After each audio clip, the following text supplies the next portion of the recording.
برادران ملت اسلامیہ، السلام علیکم ورحمۃ اللہ تعالی وبرکاتہ۔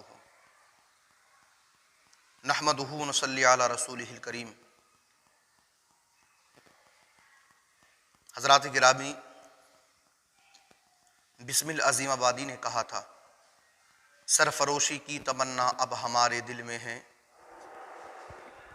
سرفروشی کی تمنا اب ہمارے دل میں ہے، دیکھنا ہے زور کتنا بازوئے قاتل میں ہے۔ حضرات، آج ہمارے ملک کو آزاد ہوئے پورے 76 برس ہو گئے۔ آج ہم مرکز اہل سنت بریلی شریف میں آزادی ہند کا 77واں جشن منا رہے ہیں۔ اس وقت ہمارا پورا ملک آزادی کے جشن میں سرشار ہے، آزادی کے جشن میں ڈوبا ہوا ہے۔ مگر ہمیں اس وقت یہ سوچنا چاہیے کہ کیا یہ ملک آسانی سے آزاد ہو گیا ہے؟ نہیں، ہرگز نہیں۔ اس کے لیے ہمیں مل جل کر بہت لمبی جنگ لڑنا پڑی ہے، تب جا کر کے ہندوستان آزاد ہوا ہے۔ ہندوستانی مسلمانوں نے آزادی ہند کے لیے بہت قربانیاں پیش کی ہیں، جب جا کر کے ہمارا ملک ہندوستان آزاد ہوا ہے۔ مدارس اسلامیہ اور ان سے وابستہ علماء اسلام نے انگریزوں سے خوب جنگ لڑی ہیں، جب جا کر کے ہمارے وطن عزیز ملک ہندوستان کو آزادی حاصل ہوئی ہے۔ حضرات، یاد کریں تاریخ کا یہ باب کہ جب مغلیہ دور حکومت میں ہندوستان سونے کی چڑیا کہلاتا تھا، پورا ملک تجارت و صنعت کے ہر طرح کے اسباب سے لبریز تھا۔ اہل وطن اسباب تجارت سے پورے طور پر مطمئن تھے اور خوشگوار زندگی سے لطف اندوز ہو رہے تھے۔ پورے ملک پر سرسبز و شادابی کا ایسا رنگ چڑھا ہوا تھا کہ یہاں کی زمینیں سونا اگلنے کے مترادف کہلائی جاتی تھیں۔ ایسی صورتحال میں اہل وطن کے سوا دوسرے لوگوں کی بدنگاہی کا شکار ہونا ایک عام سی بات تھی۔ لہذا سب سے پہلے 1458 عیسوی میں پرتگال کا ایک سوداگر جس کا نام واسکو ڈے گاما تھا، اس انسان نے لالچ بھری نظروں سے بھارت کی طرف دیکھا اور تجارت کی غرض سے ہندوستان آیا اور تجارت کے ذریعے بہت نفع حاصل کیا۔ اس کے بعد بے شمار ممالک کے تاجروں کی آمد و رفت کا تار ہندوستان سے جڑ گیا۔ تاجر آتے رہے، ہندوستان کی سرزمین سے نفع اٹھاتے رہے اور واپس ہوتے رہے، مگر سونے کی چڑیا کہلانے والا یہ پیارا ہندوستان، اس پر برطانوی تاجروں کی نیت خراب ہو گئی۔ تجارت کے علاوہ کچھ اور کر گزرنے کا منصوبہ بنا کر اس وقت کے بادشاہ نور الدین جہانگیر کی اجازت سے ہندوستان کے ساحلی علاقوں میں اپنے ذاتی مکانات ان برطانوی تاجروں نے بنا لیے۔ اب کیا تھا، اس کا سلسلہ چلتا رہا۔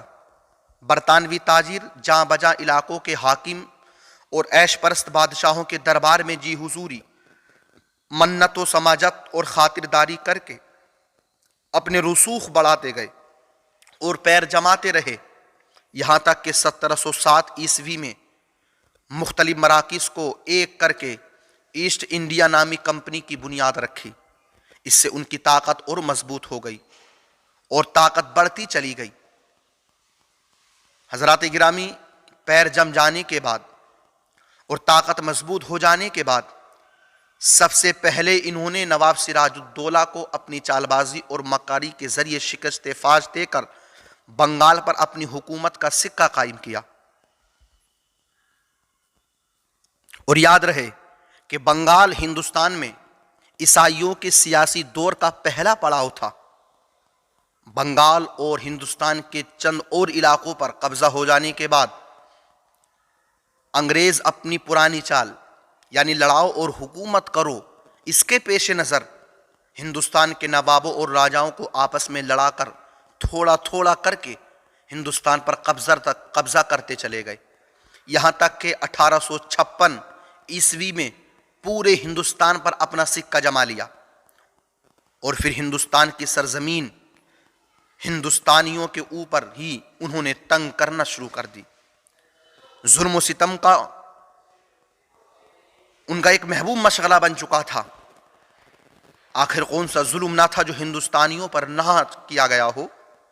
زیادتی کا کون سا پہاڑ تھا جو ہندوستانیوں پر نہ توڑا گیا ہو؟ جب اس طرح کے حالات پیدا ہوئے، انسانوں کو طرح طرح کے ظلم و ستم کی چھکی میں پیسا جانے لگا، اپنے ہی ہاتھوں ہندوستان کی آبپاشی کر کے ہندوستان کو سرسبز و شادابی کا رنگ چھڑکنے والے اہل وطن کے لیے اپنا ہی جنت نما وطن عزیز جہنم کی مثال پیش کرنے لگا۔ چین و سکون چھن چکا تھا اور مذہبی آزادی مسلوب ہو چکی تھی۔ حالات اتنے خطرناک تھے کہ اپنی رائے، دلی جذبات اور افکار و نظریات کا اظہار ارتکاب جرم کے مترادف ٹھہر چکا تھا۔ اپنے ہی گھر میں رہنا، اپنے ہی وطن میں رہنا پنجرے میں قید پرندے کی طرح دم گھٹنے کے مترادف تھا۔ ایسی صورتحال میں تمام اہل وطن کی خواہش یہی تھی کہ ایسے نامساعد حالات سے ہمیں آزادی کیسے حاصل ہو، تن کے گورے من کے کالے ظالم انگریزوں سے چھٹکارا کس انداز میں ملے گا۔ مگر سوال یہ پیدا ہوتا ہے کہ شروعات کہاں سے ہو اور اس کا آغاز کون کرے گا؟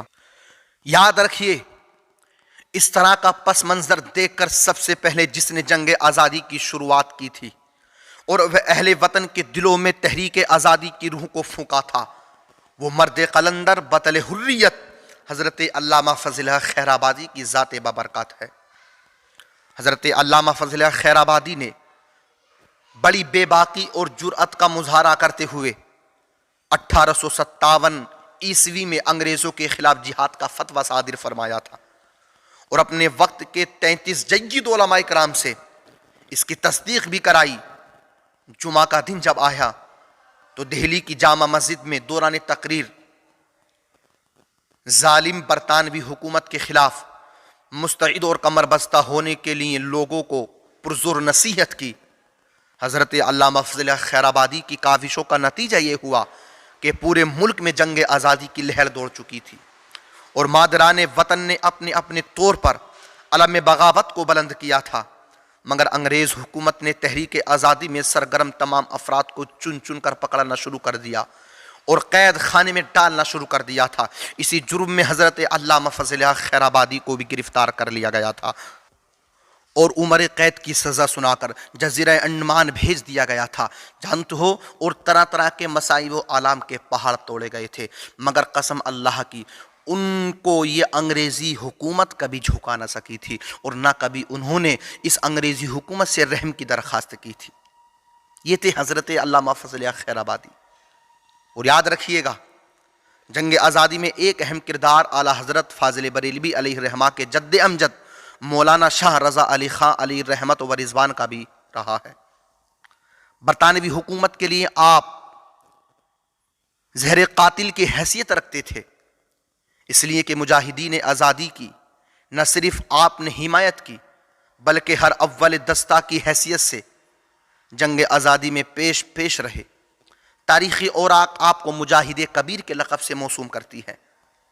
1857 عیسوی میں جب مولانا شاہ احمد اللہ مدراسی مراد آباد کو فرنگی تسلط سے آزاد کرانے کے لیے حملہ آور ہوئے تھے تو آپ اسی فوجی دستے میں شریک جہاد تھے۔ آپ نے شجاعت و بہادری کا مظاہرہ اس طرح سے فرمایا تھا کہ برطانوی حکومت کی جو فوج تھی وہ رامپور کی جانب ہٹنے پر مجبور ہو گئی تھی۔ برطانوی مورخ مسٹر ملیسن نے علماء اسلام کے کردار کو بیان کرتے ہوئے لکھا تھا اور کہا تھا کہ برطانوی حکام تمام ہند پر قبضہ کرنے کی ہر چند کوشش کر رہے تھے تو اس وقت مولانا فضل حق خیر آبادی، مولانا احمد اللہ شاہ مدراسی، مولانا امام بخش صاحبانی اور مولانا رضا علی بریلوی جیسے الڑ مولوی برطانوی تسلط کے خلاف اپنی بھرپور کوشش کر رہے تھے۔ یہی برطانوی مورخ مسٹر ملیسن دوسری جگہ پر لکھتا ہے کہ مولانا رضا علی بریلوی نے جب انگریزی حکومت کے خلاف جہاد میں حصہ لیا تو انگریزوں نے نقب زنی کر کے آپ کے احاطے سے 25 گھوڑے چرا لیے، کیونکہ حضرت مولانا رضا علی خاں بریلوی اپنے تمام گھوڑے تحریک آزادی کے کارکنوں کو انگریزوں پر شب خونی مارنے کے لیے مفت دیتے تھے اور اکثر و بیشتر مجاہدین آزادی کے قیام و طعام کا انتظام اپنے ہی حویلی میں کیا کرتے تھے۔ برادران اسلام، انگریز مورخ اس بیان سے اعلیٰ حضرت کے دادا کی حب الوطنی اور انگریزی تسلط کے خلاف جذبہ حریت اور جہاد آزادی میں آپ کے اثار و قربانی کا صاف ثبوت ملتا ہے، اور تاریخی سچائی کا مسخ چہرہ بالکل صاف و شفاف نظر آ جاتا ہے۔ برادران اسلام، مجاہدین آزادی میں ایک بڑا نام حضرت علامہ شاہ احمد اللہ مدرسی علیہ رحمہ کا ہے۔ حب الوطنی اور دینداری آپ کے اندر اس قدر راسخ تھی کہ وطن و دین میں ذرا بھی مداخلت آپ کو برداشت نہ تھی۔ اس لیے اہل وطن سے ان کو بے پناہ محبت تھی، اور وطن عزیز پر قبضہ اور مذہبی مداخلت نے آپ کی غیرت کو للکارا، تو آپ نے اپنے خودداد جرأت و ہمت اور بہادری و جوانمردی کے ساتھ بخت خان کے ہمراہ جماعت آزادی کے خوگروں میں شمولیت اختیار کی، اور دہلی پہنچ کر سامراجی افواج اور ملکی غداروں کو دھجیاں بکھیر دی تھیں۔ قدم قدم پر آگ و خون کا ناقابل عبور حصار کھینچ دی تھی، مگر قسمت نے ساتھ نہ دیا۔ اپنوں اور بیگانوں کی سازشوں نے قدم چومتی کامیابی کا تختہ لوٹ کر کے رکھ دیا تھا۔ لیکن جانتے ہو، پھر وہاں سے آب زر سے لکھے جانے والے جیسے کارنامے انجام دیتے ہوئے یہ آگرہ اور لکھنؤ ہو کر شاہجہان پور پہنچے، اور راجہ جگن ناتھ، جس نے فرنگیوں سے ساز باز کر کے اپنے یہاں کافی انگریزوں کو چھپا رکھا تھا، اس راجہ کا تختہ الٹ دیا، مگر ناکامی نے پیشانی کو بوسہ دیا، اور جنگ آزادی لڑتے لڑتے آپ شہید ہو گئے۔ برادران اسلام، باب آزادی میں ایک سنہرا نام مفتی کفایت علی علیہ رحمت و رضوان کا بھی ہے۔ وطن کے لیے آپ کی قربانیاں بھی ایک تابندہ نقوش اور یادگار کی حیثیت رکھتی ہیں۔ آپ نے اپنی قائدانہ صلاحیتوں کا مظاہرہ کرتے ہوئے طلبگار حریت کا ایسا دستہ مرتب فرمایا تھا کہ جو مجاہدین اسلام کی طرز تنظیم اور طرز تنسیق اور کارہائے شجاعانہ کی طرف غمازی کرتا ہوا نظر آ رہا تھا۔ آپ کے تدبر و تفکر، آپ کی دلیری اور قائدانہ استعداد کی بنیاد پر وطن عزیز پر چھائے ہوئے کالے بادل اور موسوم ہوائیں کافی حد تک صاف ہو چکی تھی۔ کامیابی کا آفتاب طلوع ہی ہونے والا تھا کہ آپ کو گرفتار کر کے انڈمان بھیج دیا گیا تھا۔ پھر مقدمہ چلا کر اس جانباز سپاہی کو پھانسی کے تختے پر چڑھا دیا گیا تھا۔ لیکن جانتے ہو، پھانسی کا پھندا چومنے سے قبل آپ نے اپنی خواہش میں کاغذ قلم اور نعت نبی علیہ السلام لکھنے کی اجازت مانگی تھی، اور اپنی نسل کو یہ پیغام دیا تھا کہ کوئی گل باقی رہے گا نہ چمن رہ جائے گا، پر رسول اللہ کا دین حسن رہ جائے گا۔ ہم سفیر و باغ میں ہیں کوئی دم کا چہچہا، بلبلیں اڑ جائیں گی سونا چمن رہ جائے گا۔ اس کے علاوہ سینکڑوں علماء اسلام اور پیرانے طریقت اور حریت پسند باشندگان ہند نے اپنے اپنے طور پر جنگ آزادی میں مال و زر، دولت و ثروت اور جانوں کا نذرانہ پیش کر کے اپنی حب الوطنی کا ثبوت فراہم کیا ہے۔ اپنے لہو سے چمستان ہند کی آبپاشی کر کے آنے والی نسلوں میں وطن کے لیے جانثاری کی روح پھونکی ہے۔ آخر میں ہم اپنے آباء و اجداد کی قربانیوں پر انہیں خراج عقیدت و تحسین کا گلدستہ پیش کرتے ہیں، اور دعا کرتے ہیں کہ مولا کریم وطن عزیز کے لیے بہے ہوئے خون کا انہیں بدلہ عطا فرمائے۔ سارے جہاں سے اچھا ہندوستاں ہمارا، ہم بلبلے ہیں اس کی یہ گلستاں ہمارا۔ مذہب نہیں سکھا تھا آپس میں بیر رکھنا، ہندی ہیں ہم وطن ہے ہندوستاں ہمارا۔ وما علینا الا البلاغ۔ السلام علیکم ورحمۃ اللہ تعالی وبرکاتہ۔